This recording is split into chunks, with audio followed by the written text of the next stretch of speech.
या उद्योगामध्ये नवीन कामगार यायला तयार नाहीत. यासाठी म्हणून त्यांना आता प्रॉव्हिडंट फंड असेल, ग्रॅज्युटी असेल किंवा ESI सारख्या सुविधा किंवा ते रिटायरमेंटनंतर, साठीनंतर त्यांना काही ना काही हातात पेन्शनसारखा एखादा फंड त्यांच्या हातात पडला तर नवीन कामगार या उद्योगाकडं वळेल. मग यंत्रमाग असेल, सायझिंग असेल, प्रोसेस असेल किंवा आता नव्यानं जे काय गारमेंट उद्योग या ठिकाणी मोठ्या प्रमाणात आलेला आहे, त्यामध्ये महिला फार मोठ्या प्रमाणामध्ये काम करत आहेत.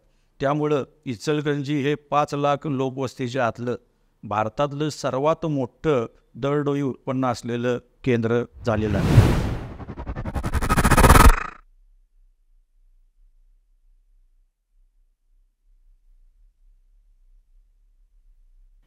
नमस्कार, मी चंद्रकांत पाटील, प्रेसिडेंट इचलकरंजी पॉवरलूम वॉशन. इचलकरंजी पॉवरलूम वॉशन गेली 76 वर्ष यंत्रमाग धारकांच्यासाठी सतत कार्यरत आहे.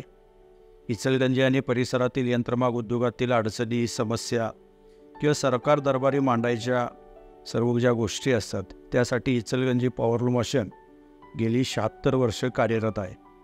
या ठिकाणी येणाऱ्या सर्व उद्योजकांच्या समस्या संदर्भात, मग त्यामध्ये लाईट बिलाची असेल, यंत्रमाग कामगारांची असेल, सबसिडी संदर्भातल्या असतील किंवा ट्रेडर्स आणि इतर कापड उद्योजकांच्या बरोबर काही अडचणी निर्माण झाल्या असतील पेमेंट संबंधात, या सर्व बाबतीमध्ये इचलकरंजी पॉवरलूम वॉशन या ठिकाणी त्यांचे प्रश्न सोडवण्यासाठी कटिबद्ध असतं आणि ती गेली 76 वर्ष या ठिकाणी काम सुरू आहे.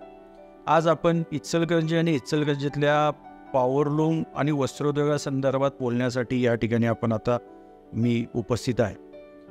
आपल्या सर्वांना माहीत आहे की 1904 साली इचलकरंजीमध्ये तसा वस्त्रोद्योग सुरू झाला. इथले सरकार नारायणराव बाबासाहेब घोरपडे यांनी सगळ्यात पहिल्यांदा इथं यंत्रमाग उद्योग सुरू करण्यासाठी प्रोत्साहन दिलं आणि 1904 साली परदेशातनं पहिल्यांदा इथं लूम आला आणि त्यानंतर इचलकरंजी ती वस्त्रोद्योगातली घोडदौड सुरू आहे. इचलकरंजीला तसं मॅन्चेस्टर ऑफ महाराष्ट्र असं म्हटलं जातं, पण गेल्या काही वर्षामध्ये या वस्त्रोद्योगामध्ये किंबहुना यंत्रमाग उद्योगामध्ये अनेक अडचणी यायला लागलेल्या आहेत. यामध्ये खास करून कामगारांच्या बाबतीतल्या अडचणी निर्माण झाल्या, कामगार कमी व्हायला लागले. त्या संदर्भामध्ये आमचा प्रयत्न सुरूच आहे. त्याबाबत आम्ही सरकार दरबारी आमची या मागण्या कल्याणकारी मंडळाच्या वगैरे ठेवतो आहे. पण त्याचबरोबरीनं वेगवेगळ्या समस्या या उद्योगामध्ये यायला लागल्यामुळं काही प्रमाणामध्ये गेल्या 5-6 वर्षामध्ये म्हणजे खास करून नोटबंदीनंतर हा उद्योग थोडासा अडचणीमध्ये आलेला जाणवतो. याच्यावरती आम्ही सरकार दरबारी आमची म्हणणे मांडून त्यामध्ये वीज दरामध्ये सवलत मिळावी, त्याचबरोबर व्याजामध्ये सवलत मिळावी, अशा अनेक उपाययोजना सरकारला आम्ही सुचवल्या. त्याप्रमाणे 2 जून 2023 साली या रोजी महाराष्ट्र शासनाचं नवीन वस्त्रोद्योग धोरण जे 2023 ते 2028 यामध्ये वस्त्रोद्योग धोरण जे आलेलं आहे, त्यामध्ये आम्ही मागितलेल्या अनेक योजनांचा त्यामध्ये समावेश झालेला आहे.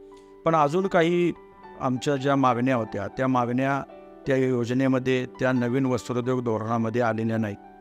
त्यामुळं पुन्हा एकदा आम्ही सरकार दरबारी त्याची मागणी मोठ्या अगदी जोरदार पद्धतीने केली आणि मग त्यामुळं 27 जून 2023 रोजी माननीय चंद्रकांत दादा पाटील जे वस्त्रोद्योग मंत्री आहेत यांनी मुंबईमध्ये या संदर्भामध्ये मीटिंग आयोजित केली होती आणि त्यामध्ये मग आम्ही इथल्या ज्या समस्या आहेत, वस्त्रोद्योगातल्या साध्या मागातल्या खास करून ज्या समस्या आहेत त्या समस्यांचा त्या ठिकाणी उहापोह केला आणि त्यांनी त्या समस्या तत्वतः मान्य देखील केल्या आणि त्याच्यावरती अभ्यास करण्यासाठी म्हणून आता महाराष्ट्र शासनानं मंत्री नामदार दाता भुसे यांच्या अध्यक्षतेखाली आणि इतरही आमदार आणि त्यामध्ये मग आमच्या इचलकरंजीचे जे या वस्त्रोद्योगातील जाणकार आमदार आहेत असे आमदार प्रकाश अण्णा आवाडे यांचा देखील त्यामध्ये समावेश आहे आणि त्याच्या आता 2-4 मिटिंगा झालेल्या आहेत आणि लवकरच त्याचा अहवाल सरकारकडे जाईल आणि ते सर्व मुद्दे या नवीन वस्त्रोद्योगात धोरणामध्ये समाविष्ट होतील अशी आम्हाला आशा आहे. या 2-4 वर्षामध्ये आपल्याला माहीत आहे की वेगवेगळ्या समस्या या उद्योगामध्ये येत गेल्या. साध्या मागातला उद्योग मोडखळीस यायला लागला, त्याच्यावरती उपाययोजना सगळ्या केल्या जात असताना देखील तो उद्योग उभारी घेऊ शकत नव्हता. पण गेल्या दिवाळीपूर्वी 7-8 महिने या साध्या मागाचा उद्योग बऱ्यापैकी चालला. याचमध्ये मग रशिया आणि युक्रेनचं युद्ध झालं, त्यानंतर आता आपण बघतो इस्रायल आणि पॅलेस्टाईनचं युद्ध सुरू आहे. या सगळ्यामुळं युरोप खंड असेल किंवा अमेरिका खंडामध्ये आपल्या भारतातून वस्त्रोद्योगाची निर्यात जवळजवळ थांबलेली आहे आणि त्याचा परिणाम देखील या वस्त्रोद्योगावरती व्हायला लागलेला आहे. या वस्त्रोद्योगामुळे 12 तासाची पाळी आपण बघतोय असते, त्याच्याशिवाय कामगाराला पण परवडत नाही आणि त्यामुळं कामगार आणि मालक यांच्या समन्वयानं आपण त्यामध्ये पीस रेटवरती इथं त्यांना पगार देतो. पगार चांगल्या रीतीनं मिळतो, म्हणजे किमान वेतनापेक्षा जास्त पगार मिळतो. पण या उद्योगामध्ये नवीन कामगार यायला तयार नाहीत. यासाठी म्हणून त्यांना आता प्रॉव्हिडंट फंड असेल, ग्रॅज्युटी असेल किंवा ESI सारख्या सुविधा किंवा ते रिटायरमेंटनंतर, साठीनंतर त्यांना काही ना काही हातात पेन्शनसारखा एखादा फंड त्यांच्या हातात पडला तर नवीन कामगार या उद्योगाकडं वळेल. या दृष्टीनं आम्ही महाराष्ट्र शासनाला आता कामगार कल्याणकारी मंडळ स्थापन करा. याच्यामध्ये महाराष्ट्र सरकारला ₹1 घालायची आवश्यकता नाही. आम्ही त्यांना सुचवलेलं आहे की इथं जो काय सूत विक्री होते त्या प्रत्येक किलोला ₹1 जर त्यांनी सेस लावला या कामगार कल्याण मंडळासाठी, तर अंदाजे आमच्याकडं 16 ते 20 लाख किलो रोज इचलकरंजी आणि परिसरामध्ये सूत इथं खपतं. इथं कंजम्पशन त्या स्वतःचं होतं. म्हणजे जवळपास 16 ते 20 लाख रुपये रोजचे इचलकरंजीमध्ये त्या कामगारांच्यासाठी जमणार आहेत आणि त्यामधून मग या सर्व कामगारांना चांगल्या पद्धतीनं सर्व सुविधा त्याचं जीवनमान उंचवण्यासाठी देण्यासारख्या आहेत आणि मग नवीन कामगार या उद्योग क्षेत्राकडे, या यंत्रमाग क्षेत्राकडे वळेल अशी आशा आहे. आणि त्या दृष्टीनं आम्ही या नवीन समितीसमोर दादा भुसे आणि प्रकाश आवाड्यांची जी समिती आहे त्याच्यासमोर ही जी मांडणी केलेली आहे.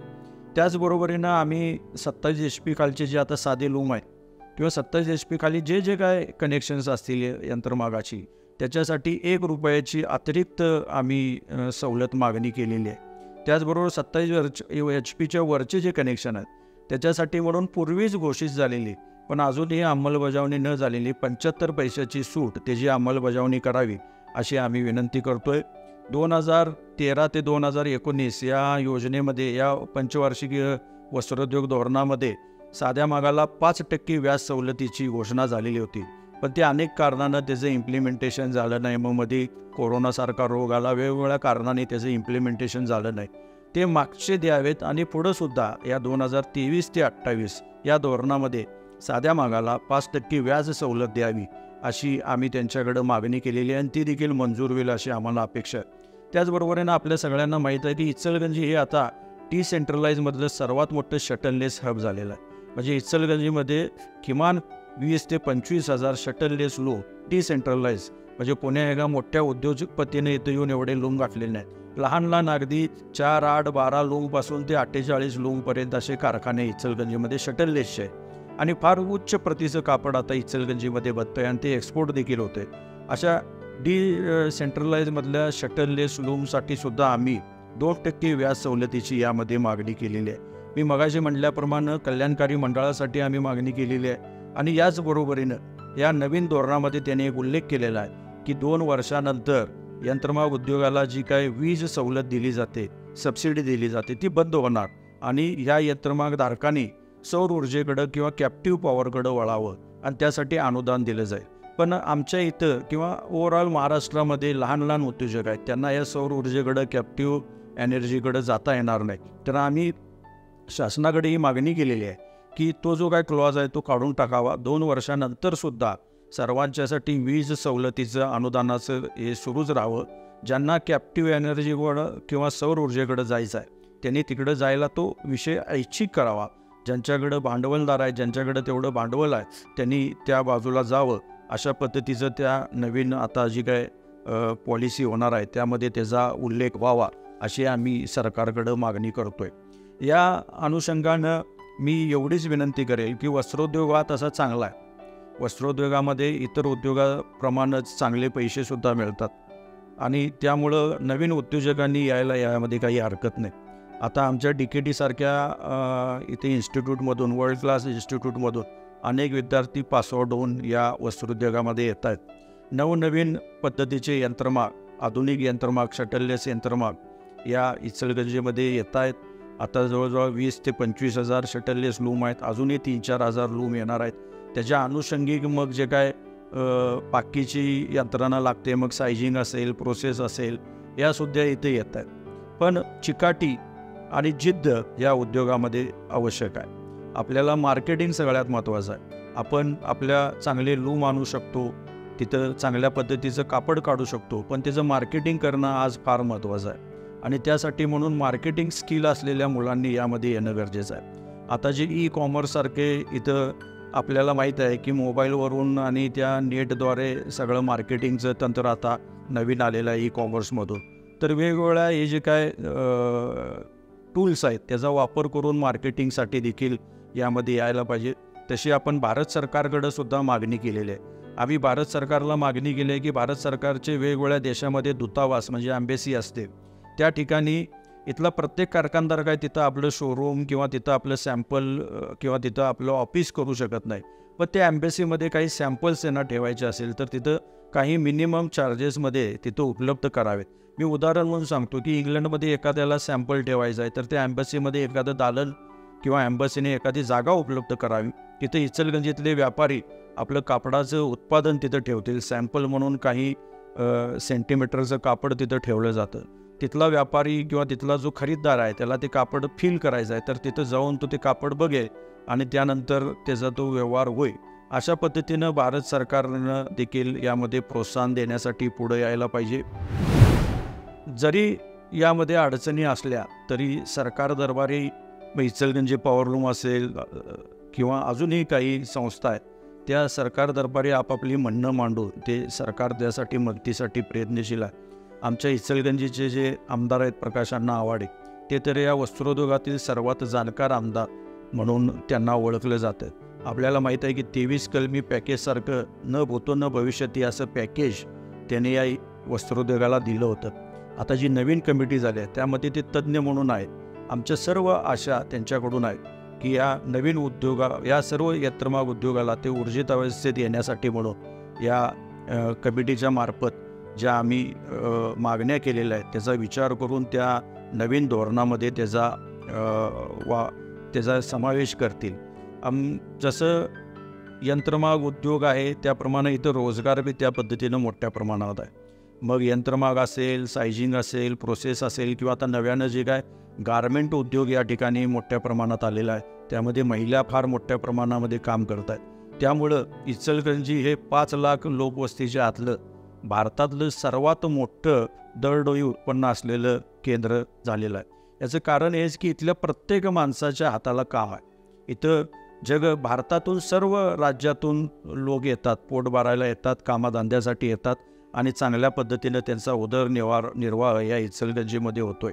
आणि त्यासाठी म्हणून रोजगाराची देखील फार मोठी संधी इचलकरंजीमध्ये आहे. उद्योग जरी अडचणीत येत असला तरी त्याला सर्व प्रकारे सरकार मदत करणार आहे आणि त्यामुळं हा उद्योग इथून पुढं अजूनही चांगल्या पद्धतीनं वाढायची शक्यता आहे. मी मगाशी सांगितल्याप्रमाणे काही अडचणी आहेत, त्या अडचणी येत राहणार. लाईट बिलासंदर्भातल्या अडचणी आहेत, पेमेंट धारासंदर्भातल्या अडचणी आहेत, पेमेंट जे काय आमचं बुडतं आहे म्हणजे बाहेरच्या राज्यामध्ये इथलं कापडाचं पेमेंट कापड विकल्यानंतर तिथनं पेमेंट येण्यासाठी उशीर होतो आहे. काही वेळेला तिथले ते व्यापारी पळून जातात. या संदर्भात सुद्धा आम्ही इचलकरंजी पॉवरलूम असोसिएशननं सरकारकडं नवीन कायदे करण्यासाठी मागणी केलेली आहे.